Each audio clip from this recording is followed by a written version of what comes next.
Welcome. My name is Tracy Edwards, and I'm the co-president of the League of Women Voters of Cupertino-Sunnyvale. Today's candidate forum for Assembly District 26 will run about 60 minutes. Next slide, please. Just a couple quick comments about Zoom. Attendees will be in listen-only mode, and only the candidates and the moderator will be on video. The forum is being recorded and will be available in a few days at lwvcs.org. Next slide. Before we get to the purpose of the webinar, here's some information about who the League is and about voting in November. The League has been empowering voters and defending democracy for over 100 years. We were founded in February of 1920, just 6 months before women won the right to vote through the passage of the 19th Amendment. We do have two distinct functions done separately through two different corporations. One that does voter education, of which today's event is an example, and the other, which after extensive studies takes positions and then, as appropriate, advocates for the passage of laws. Regarding the November election, when you get your ballot, please pay attention to how they list your name. Is it first, last, or first, middle, and last? Sign your name on the ballot in the same way it's shown on the envelope. It needs to match the way you signed when you registered to vote or when you signed your driver's license. Because California passed the Voters' Choice Act, you have several options on how to vote and how to deliver your ballot. You may deliver your ballot by mail, but if you do, please mail it early or place it in a ballot, or place your ballot in a drop box, or deliver your ballot to a vote center. These centers replace the community polling stations. So you may now be asking yourself, how do I find a vote center or a drop box? And the good news, it's very simple. You go to the URL shown or capture the QR code, go to the site, enter your address and your drop-off locations, and the vote centers will be listed. But please wait a couple of weeks before checking for drop box or vote centers, as the Registrar of Voters is still updating their sites. Now, besides dropping off your ballot, vote centers give you the opportunity to do all of the things listed on this slide.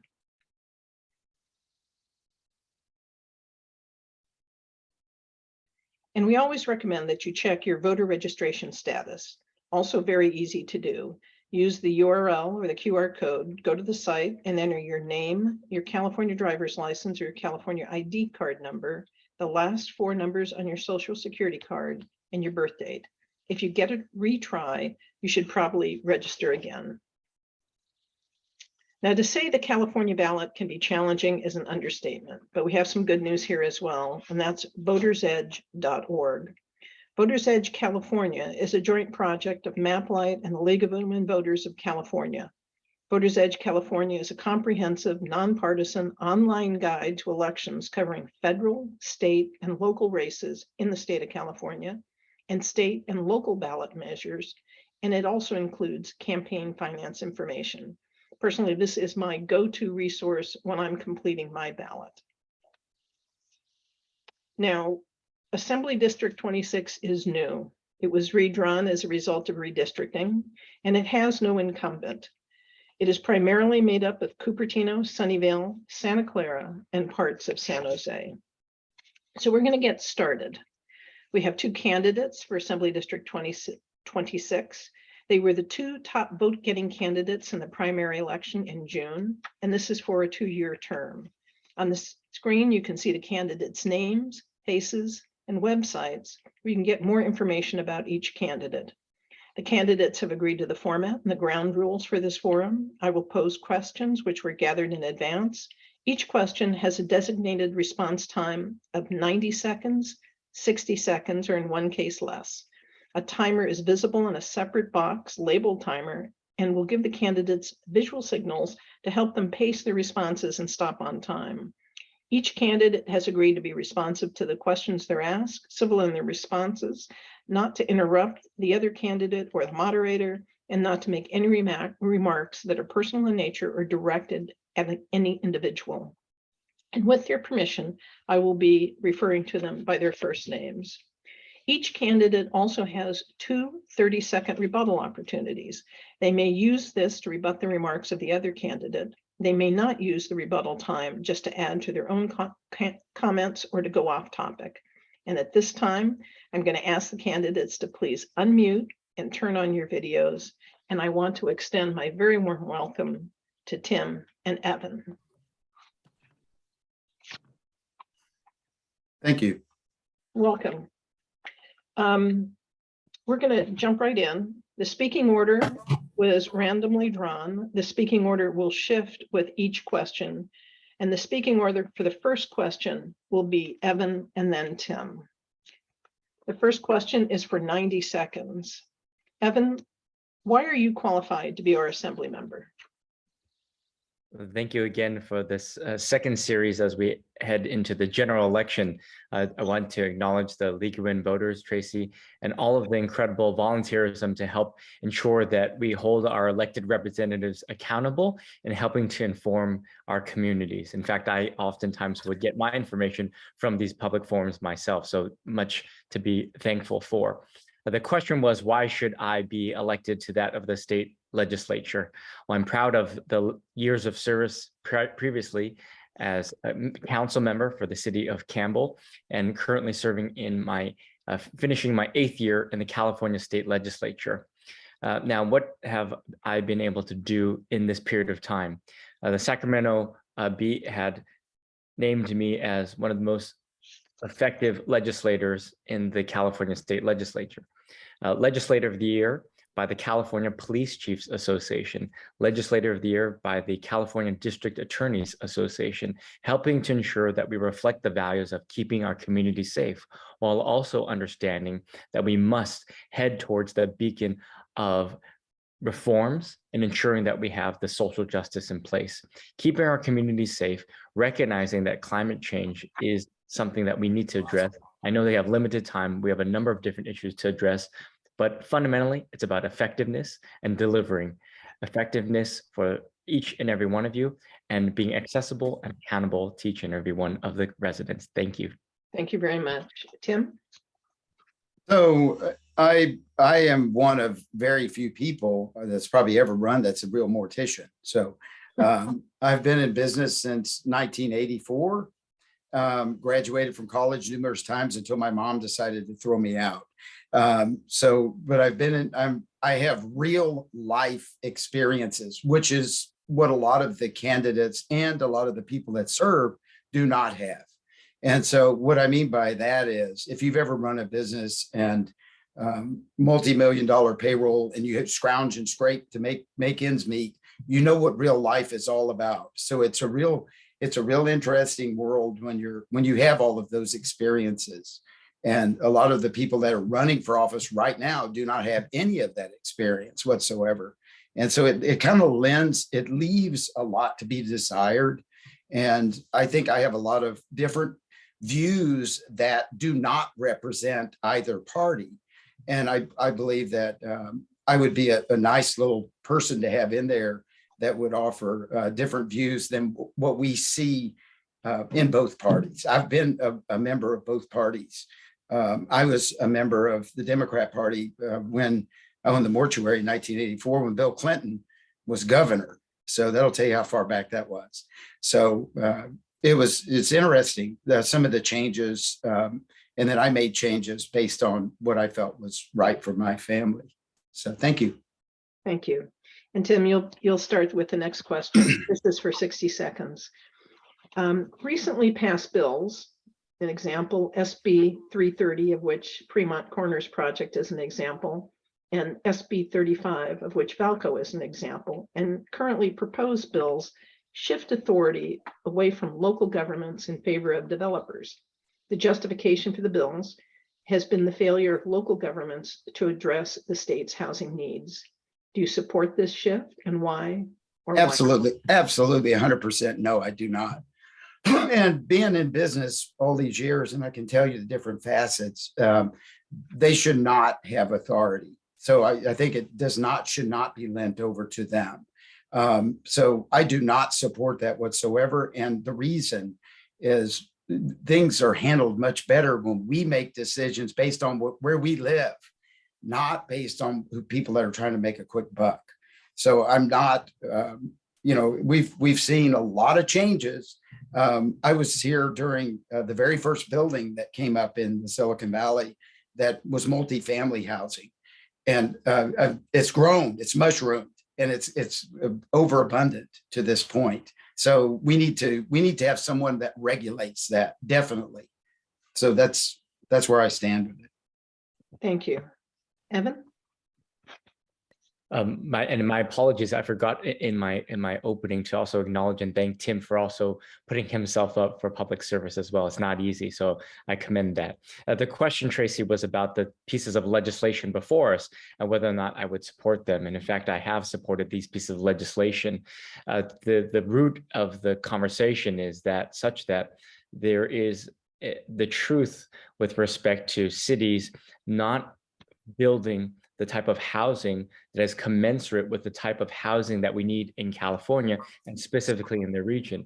These two projects that you referenced specifically were impacted by these legislative proposals, which would to help ensure that cities have the regulatory framework to provide a pathway for these developments to occur while also maintaining the local control. Part of the conflict that exists, of course, is that cities hope to retain all of the control and do not like what they hear from Sacramento. But of course, if we're not seeing the type of development occurring, then there needs to be a wider approach.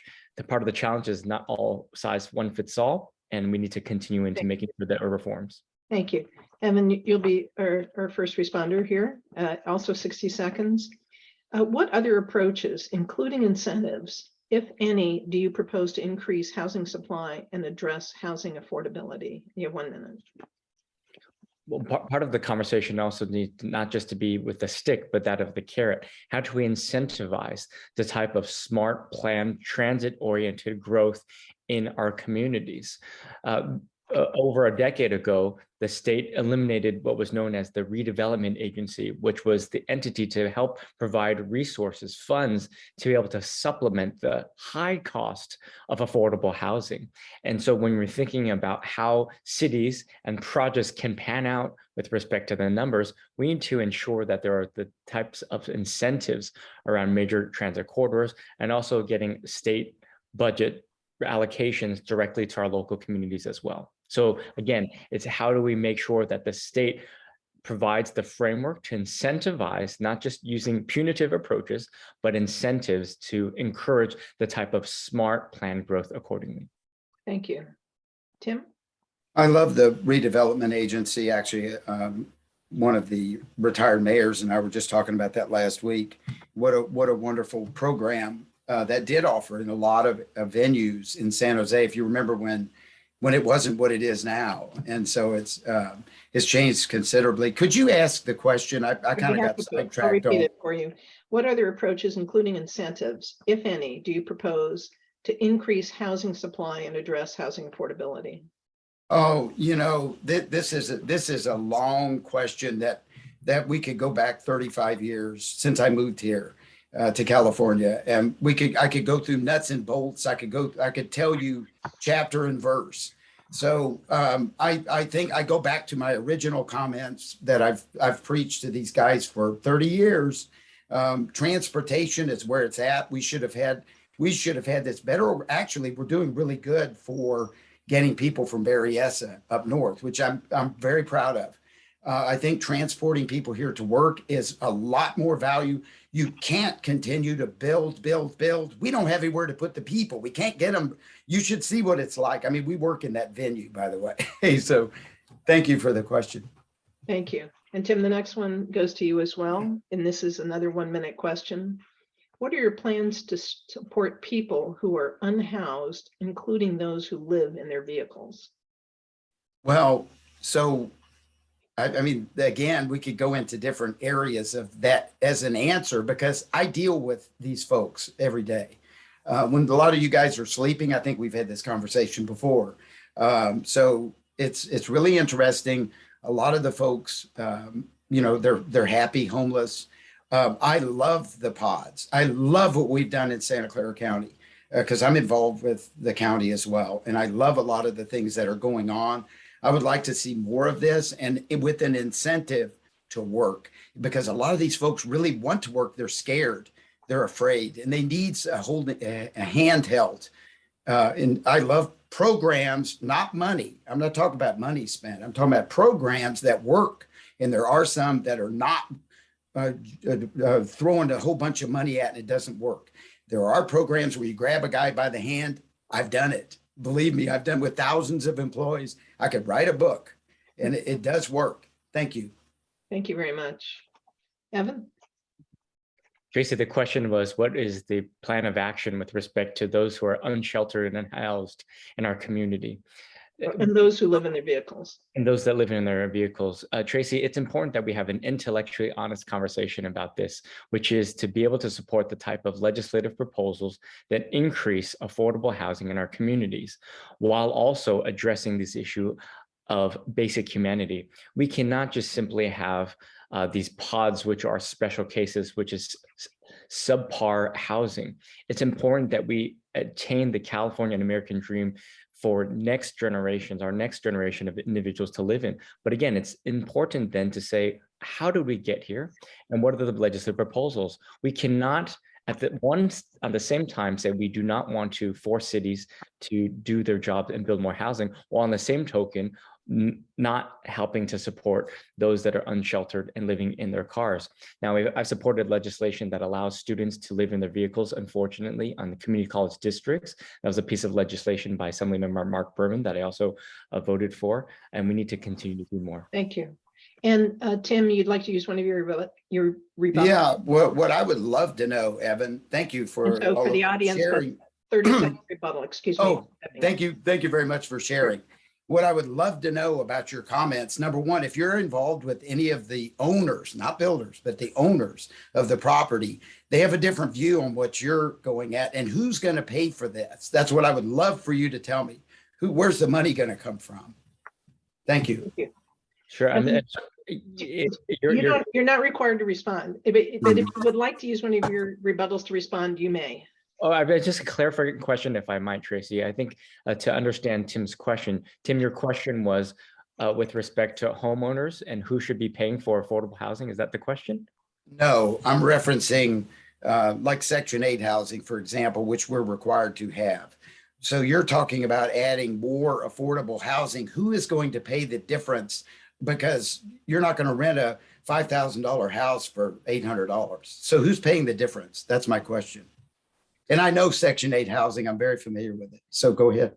So you know the answer to this, your own question. Is that accurate? No, I'm asking what your proposal, who's going to pay for your proposal? Oh, so okay. if I may, you may respond if you'd like. We're going to use a rebuttal if you'd like to respond. It's Sure. Okay. I'm trying to answer the question for the substance and the approach to which Tim's getting at, which is, I think, more along the lines of ideology, if I understand. So I don't want to speak for you, Tim, but with respect to that of public funding of affordable housing, the developers pay into a special fee that helps to support that of the affordable housing. And specifically what I referenced earlier is that the state also needs to play a role at helping to support. There you go. You just answered. Okay, thank you. You just answered my question right there. So I know how it works, by the way. Thank you. Appreciate it. Okay. We're going to move out of housing. That may be really for both of you. We're going to go on to some transit questions. And Evan, to you, do you support the creation of seamless Bay Area for public transportation, including a unified rate and pass structure? What I'd say is that it's important to help to provide the framework for the greater ease of and facilitation for transportation. And that is that of the support within our local systems in place. What I think is equally important is that we continually assess and ask the question, how do people get to and from in certain ways, and ease the pain and also the barriers that exist from the fare box itself and there are other barriers that exist, the access points. These, I think, are critical to helping make sure that we have a built environment, not just in transportation, but housing and also jobs alike. Thank you. Tim? So some of you may remember when 85 was built and all of the backlash from my hometown here, Saratoga, with coming through town, and sucking up areas. So there's a lot of things that need to be done. And that, as I alluded to, I would support any framework that at this point, because it's so crucial. And you have no idea how many people we have downtown that we have nowhere to put them. So it is crucial that they have somewhere to go. So. Very good. And Tim, you'll get the next question, another transit one. In 2019, the grand jury found that the VTA lacking in a number of areas. Specifically, the grand jury found the VTA system to be one of the most expensive, heavily subsidized, and least used light rail systems in the country, and suffering from poor governance. And this is and this is only degraded since. Yes. To do to improve VTA. Start over. And ridership. Clean house. You need someone that's in there that knows business and knows how to organize. Listen, Caltrain, all of them. It's one thing to lose money. We don't have Caltrain as a moneymaker for the state. We have it to help facilitate people. And even if we do lose, I think it's worth, but here's the problem. Again, back to what we talked about last time. I love the idea of the voucher system. We used to have that here, by the way, Evan, maybe before when you were a youngster, but we did have the voucher system here. It worked very well. And I love that. I love the fact that we're able to help facilitate people. It has to be started all over again. We're not running that system correctly. And obviously, I mean, I don't know who's, well, anyway, you know what I mean. It's very unorganized, and it needs to be run like a real business and start over from scratch, period. Very good. Evan? Tracy, VTA cannot be run like a business. Fundamentally, if you look at the structures of the basic fundamentals of the delivery system of public transportation, the fare box, the Valley Transportation Authority and public transportation is not a money generator. It is not a revenue generator. It is a public good. Now, we've seen what having a business person like Donald Trump and Arnold Schwarzenegger. You cannot do that. That is why we need to help look at some of these specific reforms of accountability. The grand jury report is instructive to help us ensure that we have greater accountability. That's why I'm in support of my colleague's bill, Assembly Berman's bill, with respect to reforming the board of directors, which is a very difficult way to understand how the governing structure is from geographic regions of the West Valley cities of a board member. But we need greater accountability. We need full-time dedicated elected officials so that is their primary job, and then they're not just moonlighting as one VTA board member. So the reforms are equally important. Thank you. And Evan, the next question you'll get, what plans, if any, do you have to help California as a whole achieve its goal to become carbon neutral by 2045? Well, Tracy, came off this legislative session in advancing significant climate packages, which reflects most of these issues. Those are the previous pieces of legislation that we've had in recognizing these climate goals. We in California hope to be the beacon to demonstrate to the world, to the country, what needs to be done. And at the same time, it is increasingly apparent that year after year, Tracy, it's like Groundhog's Day, in which we hear the news reporter saying this is record temperature, record heat every single year. And what's equally important, though, is that we have a grid and the infrastructure to be able to support everyday most vulnerable communities when we will come up with these heat waves. Finally, let me just say this. It's quite alarming to know that in the future generations, this past year would actually be one of the coolest years, given that we know, scientists know that the temperatures will get that much hotter. So to just think about that, we've experienced the most coolest in our future lifetimes. Thank you very much. Tim? Oh, 90, I don't know where you were in 92 of the summer, but the entire summer was a nightmare. It was the hottest summer we've had here. So again, I go back to where we were in the last conversation with regard to homes are still being built today that are not conscious of energy. They are. And I don't know how this occurs. This should have stopped a long time ago.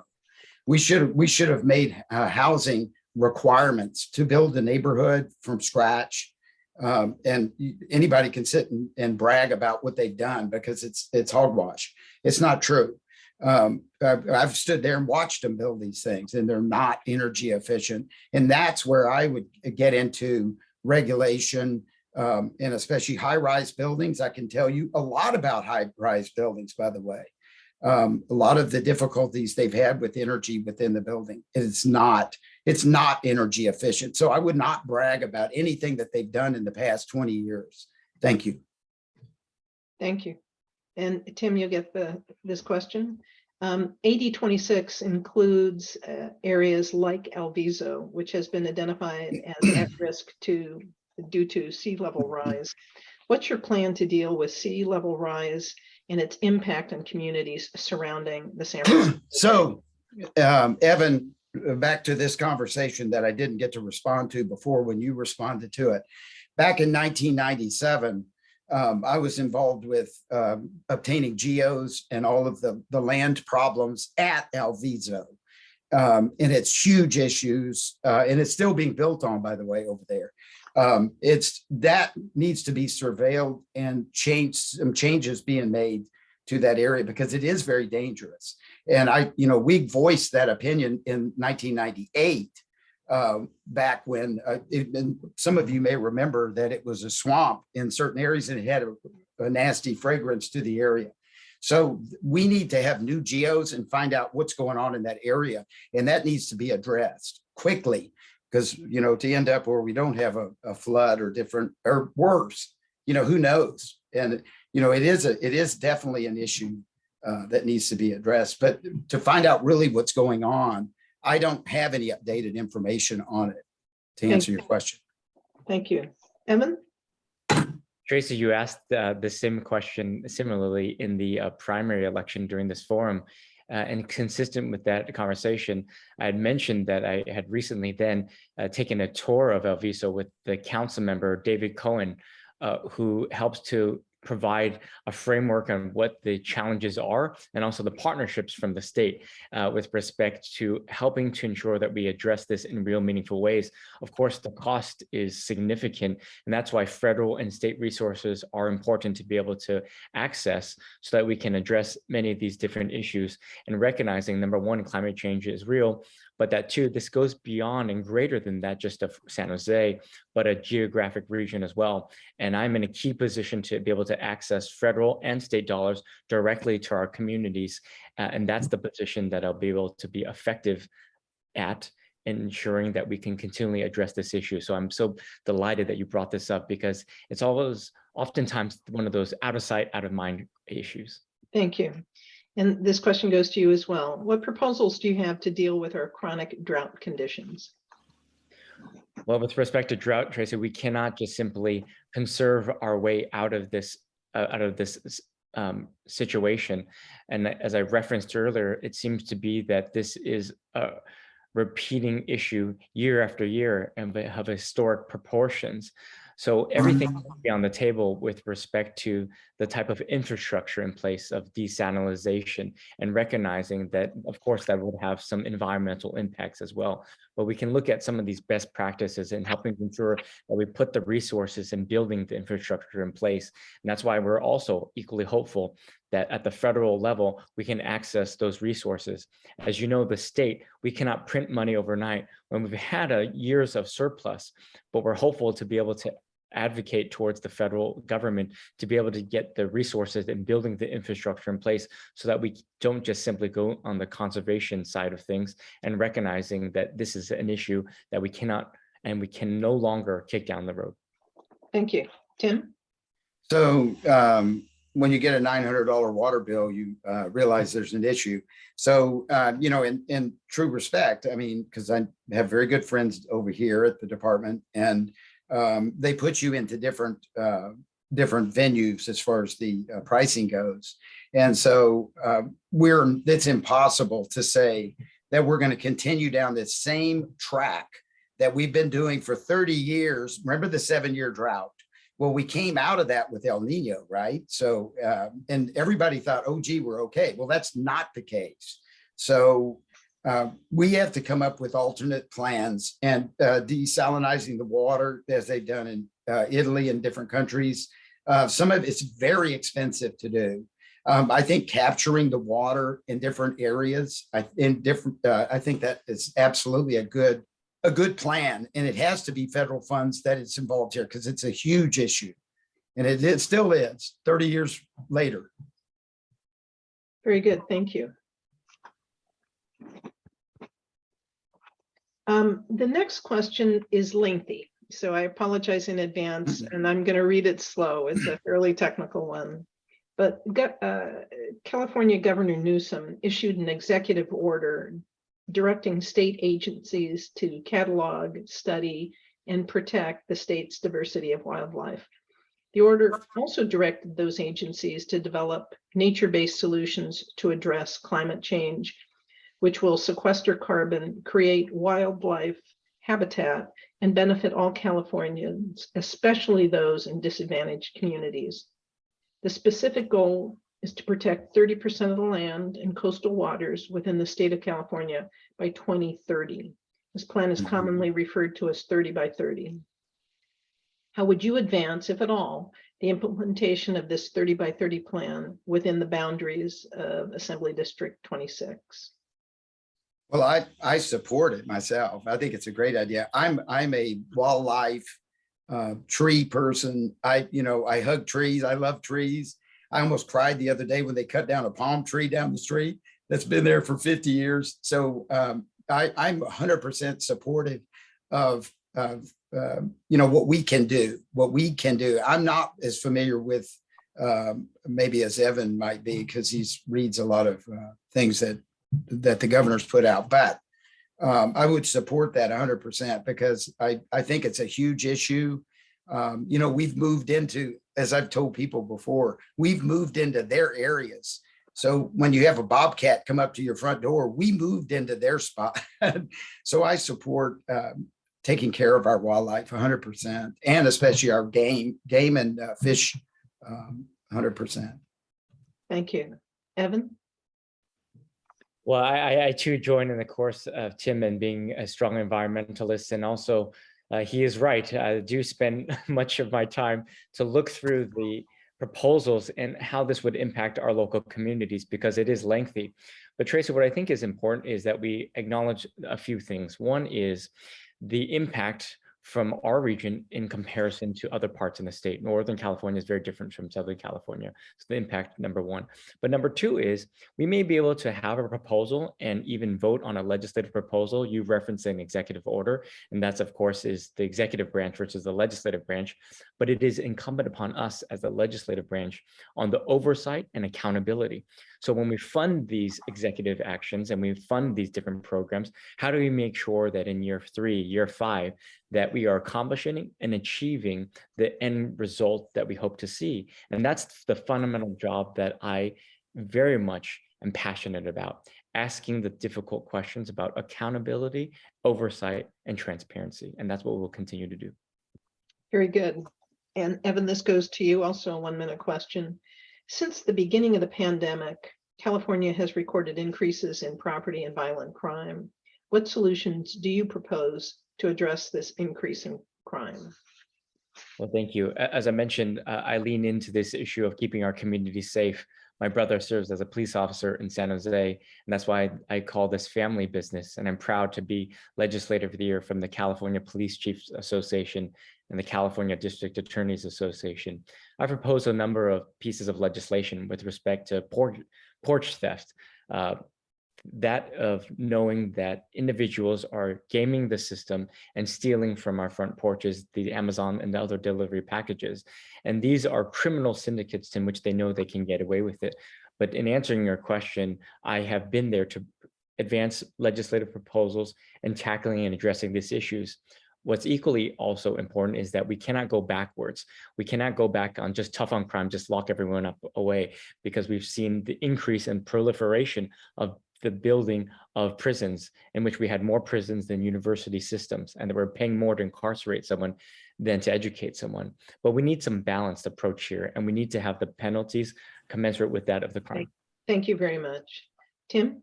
I totally disagree 100%. dealing with this every day. DV, domestic violence, is huge now that it's pretty much legal. It's a parking ticket if you do it. It's changed. All of these things have changed. I had the opportunity, actually, we work at a prison, to visit a closed prison and last week. And so not a soul there, nothing but dust standing around. So to say that we don't need to imprison people is wrong.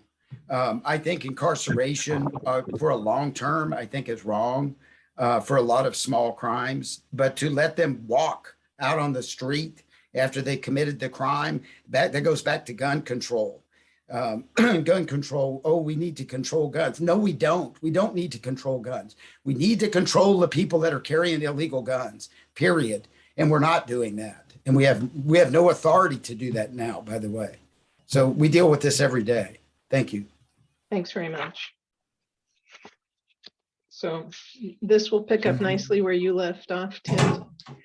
This is another 1-minute question. California has the toughest gun laws in the country. What changes, if any, would you pursue to reduce gun violence, including suicide by use of gun?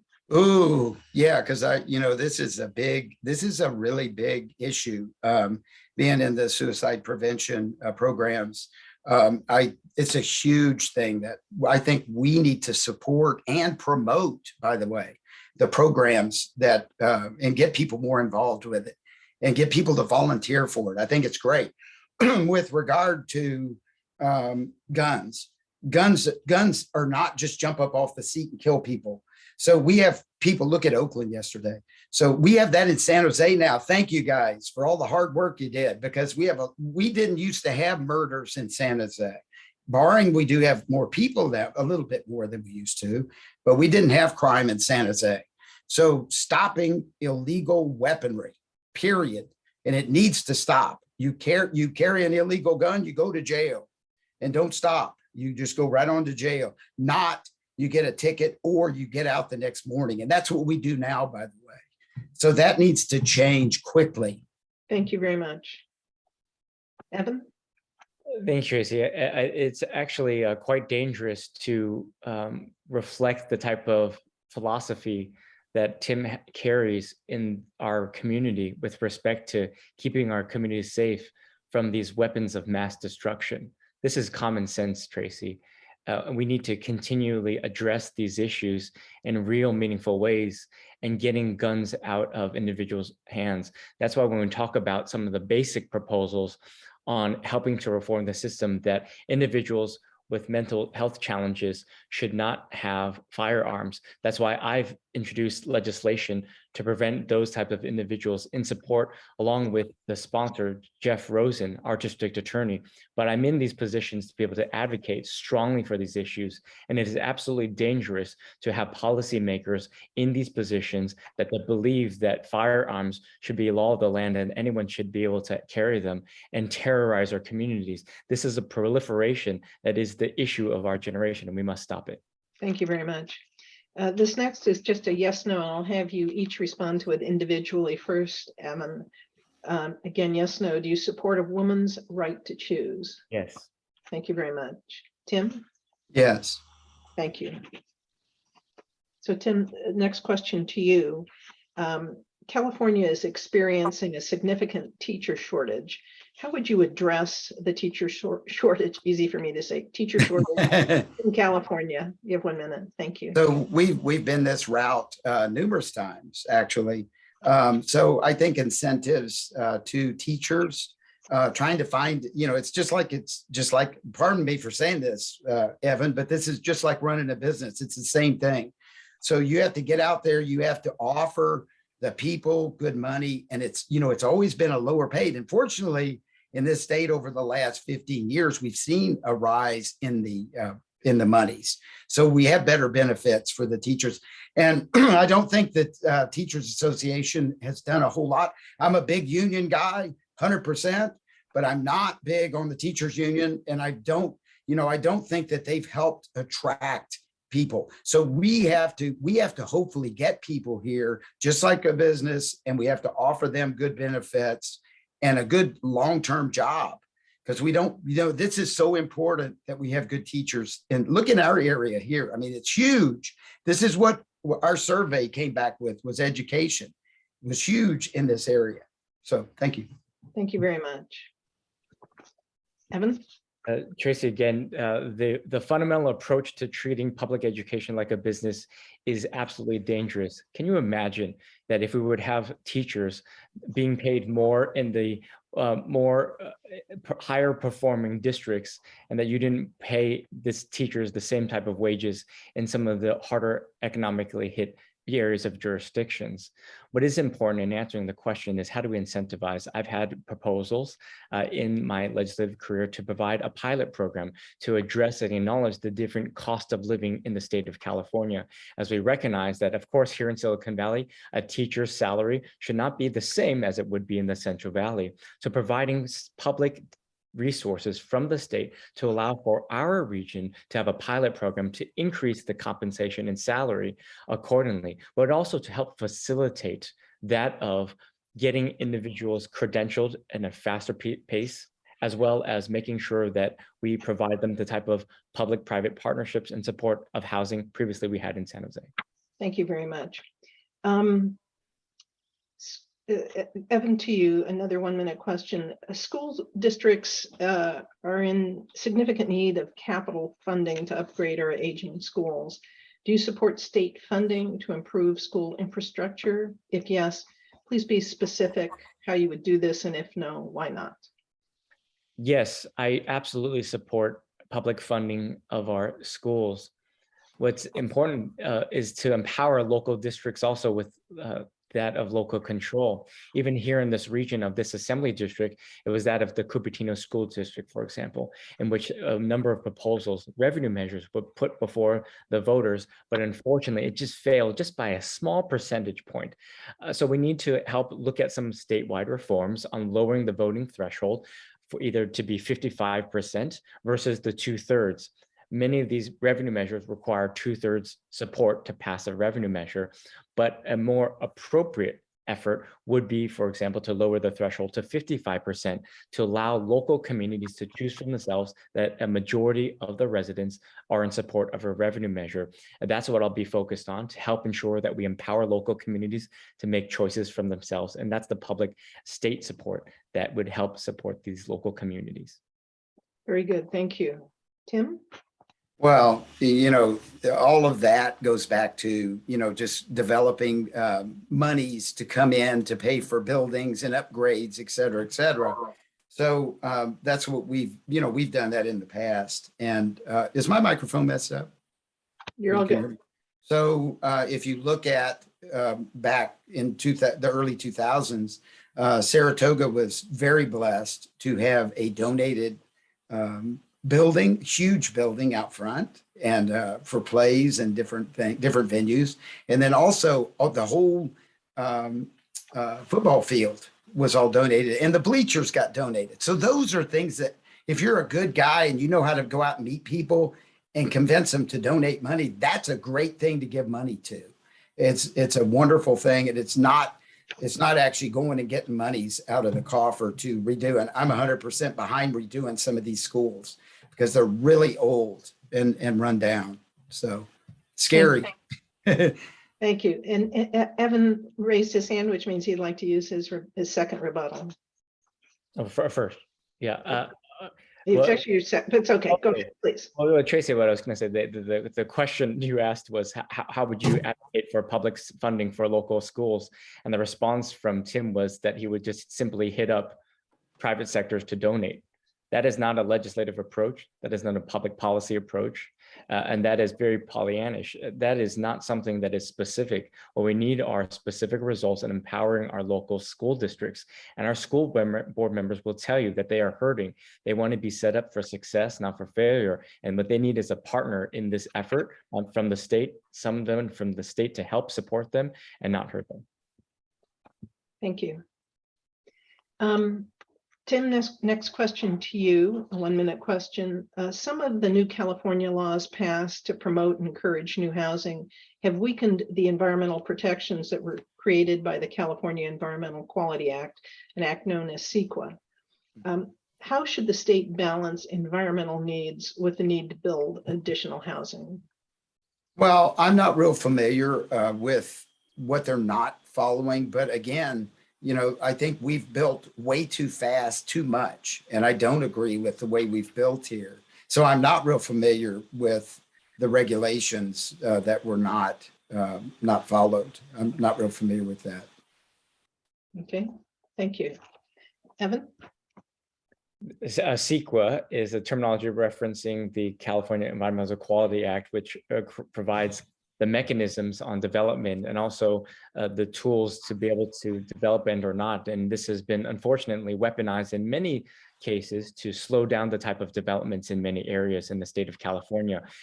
Many have been utilizing this to sue and or slow down different projects. What is important is that we look at, for example, some of the reforms that are equally important with respect to infill housing.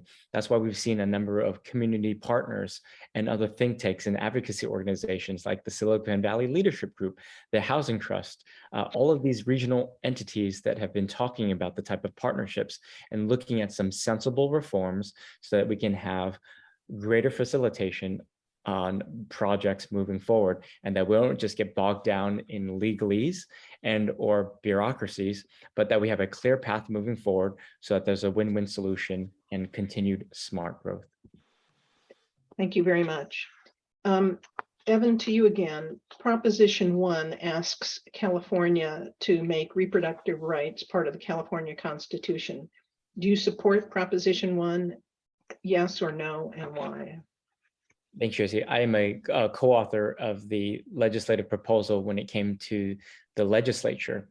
The way that Proposition 1 came to the ballot was that this was a constitutional amendment passed and supported by the California legislature. And again, I was the co-author of this legislation in helping to ensure that we enshrine reproductive rights for everyday Californians, especially when we would never have assumed that in 50 years, rights would be taken away from everyday Californians. We cannot just simply sit idly by and say yes, Tracy, to supporting Proposition 1, but what we must be is active. We must get out and support this effort and also help inform and educate. Why did we get here? For the younger generations, what was Roe v. Wade? What is our political system? How can a select handful of justices roll back the rights of so many individuals that have been enjoyed for decades? And this is a moment in time in which we can educate and inform our communities. Thank you. Tim? I would have to, number one, part of why I'm running for office is to know what my constituents, how they feel. And I'm not real familiar with how that bill is written. I would have to read it before I would say I would definitely support it. And number two, know how the constituents are in the area as well. And the fact that somebody sitting here wrote part of it, I'm not familiar with it. I just need to know specifics because I would not want to put my name on it until I knew. And I do support women's health. I know that our current legislature does not in a lot of venues. And I'm 100% behind women. There's a lot of health issues that women face now that we did face 50 years ago, by the way, Evan. It's the same. Annette died of breast cancer 6 years ago.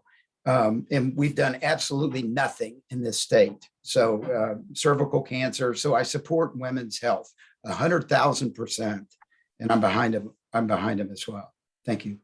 Thank you very much. Tim, this goes to you. The pandemic added to the mental health issues experienced by students. What steps would you propose to improve mental health services for students? So I love the idea of having people on site at the universities, even up to the university level. Believe it or not, we've seen that as well. I'm heavily involved with the high school. As you know from before, I've been involved with CTE programs for 15 years, supported it money-wise and volunteered for years.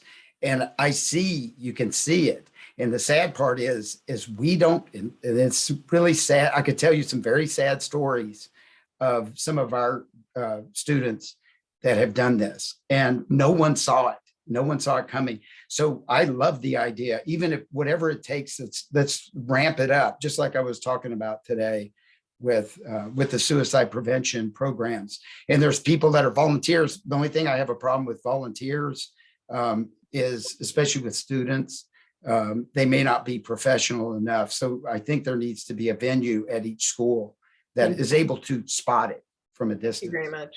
Mhm. Evan? Well, Tracy, again, you hadn't heard a response on a specific legislative proposal.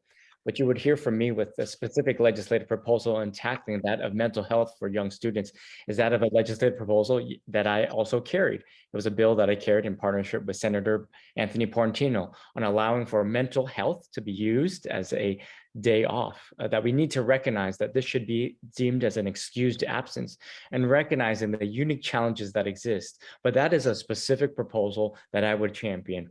Similarly, here locally, it's important to be informed about what institutions are doing on the ground. And that's why I'm proud to be able to help support and partner with De Anza College, for example. They are exploring county-wide and on-campus clinics to be able to provide resources for students and getting the resources to individuals where they need. And so the partnerships to help fund some of these other pilot programs are important and instructive for us to be able to assess what is the best utilization of resources in tackling these different issues. But this is oftentimes an ongoing issue and a problem, and we need to continue to address them. Thank you. Evan, to you, assuming you win this race and we look back at your accomplishments, what will your legacy be? I would be hopeful, Tracy, that I would be able to inspire a next generation of public servants. I've been so proud to see former staff members, interns, now who are city council members themselves, who are going on and interning and volunteering in their communities. And in fact, my own district director is the community college trustee for De Anza College. He was the first in his family to go to college, Patrick Aarons. And now he's serving as a staff member of mine and also as an elected official. My former intern, Alex Lee, is now in the California State Legislature, at a former intern who's Omar Din, who's on the Sunnyvale City Council, inspiring the next generation, but legislatively and also bringing back resources back home. Proud of the resources we've been able to deliver back home and proud of being held accountable and creating an environment where we get beyond partisanship, but that I was born and raised and continually live in this community of these 39 years. And I hope to continue to be part of the fabric of our community. Thank you very much. Tim? So I see so many changes that need to take place here, and they're not taking place and they're not going to change under the current leadership. And I would like to be a part of changing that and making things safe again. I'm not sure if Mr. Lowe has gone around and or done surveys like we've done. The big, huge thing is people are afraid to walk at night here. And so, which is scary. So that needs to change. We need things. I do want to go back in time, Evan. I want to go back to where we came from, because you have no idea. We had no crime here. And it is a lot better, the better times. And this is bad times here, very bad. And it needs to change. I would love to be part of that. Thank you. Thank you very much. Evan, please go ahead. I was just simply going to make a response, Tracy, that Tim said I had no idea. In fact, Tim, I was born and raised and lived here longer before you even came here to our region here in Silicon Valley. So as a fourth generation Californian, I'm quite aware of the issues related to our community. But with respect to public safety, that is an issue that I'm deeply passionate about. And that's why, again, I have the support of law enforcement as a strong Democrat, recognizing that we must keep our community safe. But at the same time, we must also advocate for that of social justice, the beacon of hope of social justice, and recognizing the institutional racism that exists. Thank you. Thank you. We're going to go to the last question, which you were provided in advance. Tim, this will go to you. What question do you wish we had asked you during this forum? And this is a 90-second question. So what question I would love to be asked, how would you make the Silicon Valley a better place by doing what? What would you do here? For example, and part of my question would be, we're in the semiconductor business. We saw things before NAFTA. How would you make it better? We're trying to bring back manufacturing to the Silicon Valley. What would you do to make things like they were before, Evan? So seriously, how would you make things better in the way we had them here before when we did have manufacturing here? And it was a much different because we had different paying jobs in the valley here. And what would you do? That's my question. So pre-NAFTA, so it's post-NAFTA now. There you go. Thank you. Evan? Thank you, Tracy. I guess my question was, I'll just answer the question to which you're asking, but it is that of what we just heard from Tim, the dark underbelly of what is being insinuated of going back in time. We don't want to go back in time in which LGBT individuals did not have rights, where women made less on the dollar and continually do than men, that we would incarcerate individuals and lock individuals up, and that we'd solve the type of challenges that we'd see. That is not the direction that we want to head in. What we want to head in is helping to ensure that we have a collective approach and getting beyond that of the partisanship and looking at results. What you will get from me, Tracy, is continually this: openness, honesty, and transparency. You will always know where I'm coming from and why. Individuals may not agree with me, but I will be accessible. That's why I've sent out my cell phone during this campaign cycle to help ensure that individuals have access. I will continually answer questions and be part of this debate. And in fact, I know a number of my other colleagues have not debated, given that they understood that they thought that they were going to win. But it's important, so important, for us to have this public debate, for us to have a dialogue, a forum in which we're talking about issues, informing each other. And frankly, even I appreciate Tim's advocacy because it also strengthens my argument and also holds me accountable to helping to understand why we have a situation, why we have a conclusion accordingly, and letting the voters decide. And I hope that we get more viewership of these recorded forums so that we can help inspire the next generation. Thank you. And I'll ask you both to just stay on camera here. We're going to bring up the last couple slides, and I'm probably going to strike terror in my co-president's heart because I'm going to go off script here a little bit as she brings that up. Because I want to say that we don't get a democracy unless we get candidates to run, to put themselves out there, to participate in forums like this, and be willing to express in a very civil way the differences that both of you have demonstrated, the differences of opinion. And I want to thank you both for doing it and for participating. And whoever wins, we're going to hold you to come back next time and participate again in these forums. So I want to thank you for that. Yeah, thank you. We really appreciate it. We'll just go to the next slide here. So thank you. Thank you both very much. And thank you for everybody that attended today and all those that will look at the recording, which will be available on our website starting probably in 2 or 3 days at lwvcs.org. Thank you. Thank you for spelling my name right. And thank you, Evan, for being here as well. Likewise, Tim. It was a joy. I appreciate it. And so our next to last slide is please vote. Everybody, please vote. Yes, vote. Vote on preferably before November 8th. And as the slide said, democracy is not a spectator sport.